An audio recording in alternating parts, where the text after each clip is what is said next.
Secretary of Defense Pete Hegseth announced he hopes to create a military barracks task force. He made the announcement at Naval Air Station Oceana, and now one advocacy group is reacting. Madison Schlegel joins us. And Madison, who did you speak to? Janet, Dana, I spoke with LULAC, or the League of United Latin American Citizens, and in talking about barracks conditions, a representative for the group says more needs to be done for service members.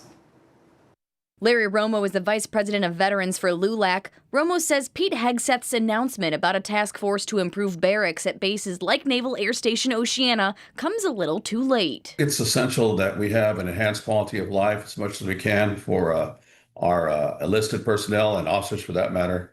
And it's important that we do that. What surprises me is that should be happening already. Romo says a military barracks task force could create safeguards to prevent future tragedy on military bases, like in the case of Seaman Angelina Resendez, who Navy prosecutors say was killed in a barracks at Naval Station Norfolk. So they need to have some eyes out there at the barracks. So having a CQ there during the 24-hour period might be a recommendation to have, like they do at the service academies. This week, Romo, along with LULAC, sent a letter to the House and Senate Armed Services Committees demanding an investigation or committee be launched to explore the Navy's process, specifically in cases like Angelina's. I don't know if the Navy can do an internal investigation now, to be candid about it.